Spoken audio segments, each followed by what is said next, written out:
Just a quick message before the episode gets underway. I want to let you know that there is an opportunity to sponsor the RG10 podcast. More about this at the end of the episode, so keep listening. Welcome to the RG10 Podcast, brought to you by the people behind RG10 magazine. The aim is to bring you interviews, information and entertainment. In fact, anything interesting that's relevant to living around here.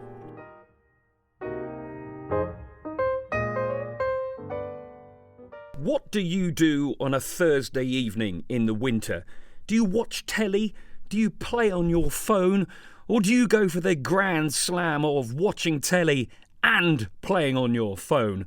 Well, if this is you, then I hate to break it to you, but you're wasting your life. But fear not, here at the RG10 Podcast, we are a beacon of positivity and come armed with an alternative. Every Thursday, Hurst Morris People, affectionately known as HuMP, get together at their village hall. They're a super friendly group of dancers and musicians who perform the Cotswold Morris. That's the one with the sticks and hankies.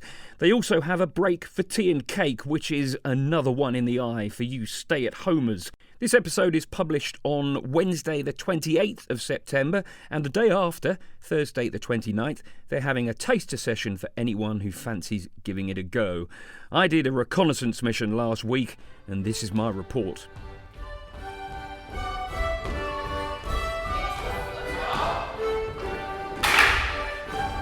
I'm Karen Ricketts and I am the Squire, which basically means I'm the boss.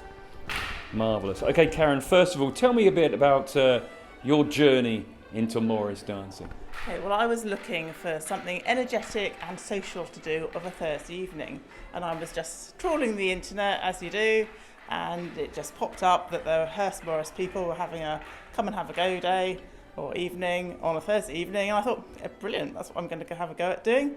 And I stayed, and I've been here for about 10 years now. Did you come down with any expectations? Did it live up to them? Did it change your way of thinking? Tell me, cast your mind back to that time.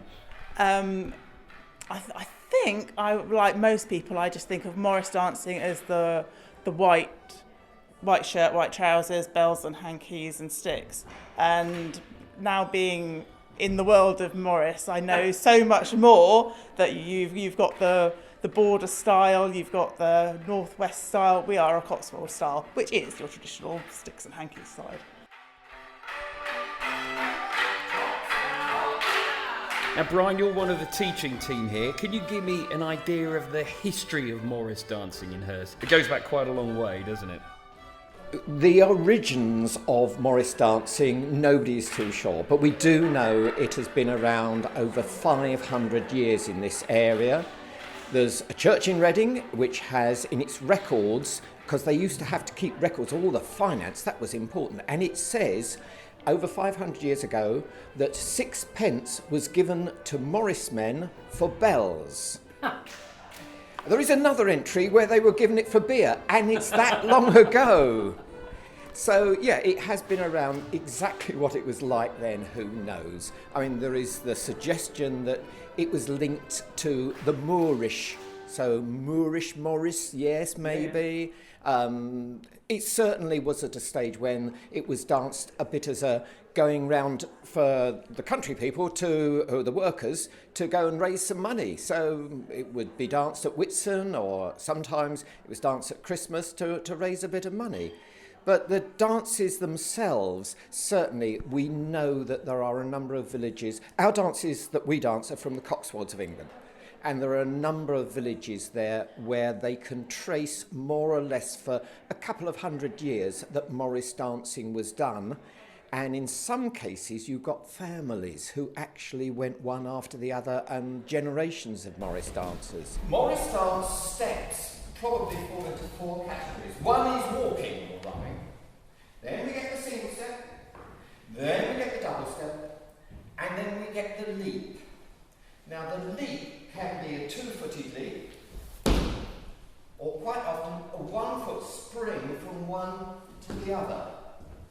And that is called a caper. You don't have to balance quite like that, it's usually much quicker.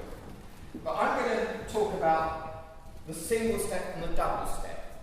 So, The single step is a bit like skipping. So, could you play some skippy sort of single step music? What would you like?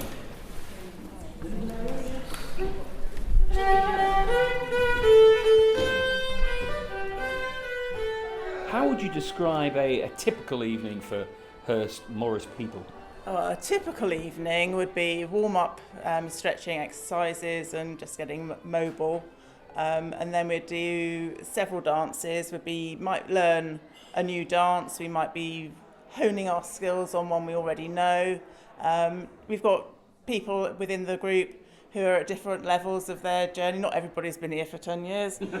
Some people, this is their first year. So we're teaching them a few dances or a few styles of dances so they can do a Cotswold dance in the style of Lichfield or in the style or tradition of Kirtlington. We dance Cotswold, but lots of sides will only dance in the tradition of a particular Cotswold village, whereas we like the variety and to keep the brain active as to are we going off on the right foot, the left foot? Which way is this? What dance is this? What's the kind of demographic you get down here, would you say? Well, we've got complete all sorts. The youngest is going to be in the 20s, and the eldest isn't going to provide their age.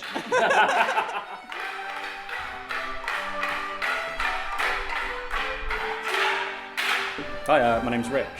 Now, Rich, first of all, tell me, how old are you, and when did you start Morris dancing, and why? I'm 28 years old. I started this time last year in 2021, and I started it because when I saw an advert, they said it was good fun, and I thought, yeah, I'll try that, and it was good fun. So I stayed.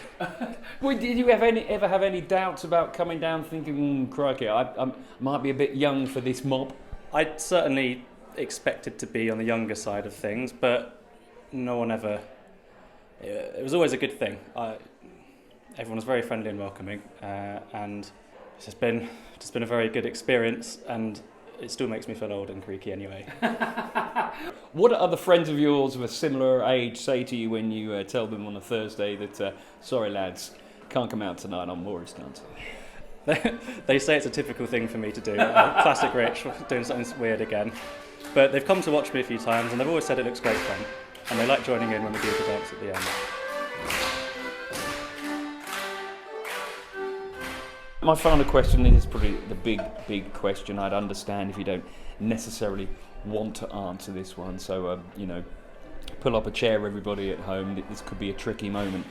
I've been doing an awful lot of research online, and I found out that, perhaps an origin of Morris dancing is in the pagan fertility dance. Has anything like that, does that ring any bells to what goes on here at Hurst? What would you say? You look lost for words. That would suggest maybe not. I think we're just totally enjoying ourselves, clashing sticks and waving our hankies. That was Karen Ricketts, Squire at Hurst Morris People. And like I said earlier, they've got a taster session at Hurst Village Hall at 8 p.m. on Thursday, the 29th of September. If you can't make that, I'm sure they'd always be delighted to hear from you. The website address is hump.org.uk. Thanks so much for listening to the RG10 podcast. We're now into Series 7 of the show. We've been going over 2 years and we've passed half a century of episodes. I'd love to give a massive thanks to our loyal local listeners, and it's because our listeners are so loyal and so local that makes us such an attractive proposition for sponsors. So if you're interested in sponsoring an episode or even the whole show, then we'd love to hear from you. Finally, if you've got any thoughts about who or what we can include in future episodes, then please do let us know via the rg10mag.com website or on any of our various social media channels. Thanks for listening and goodbye.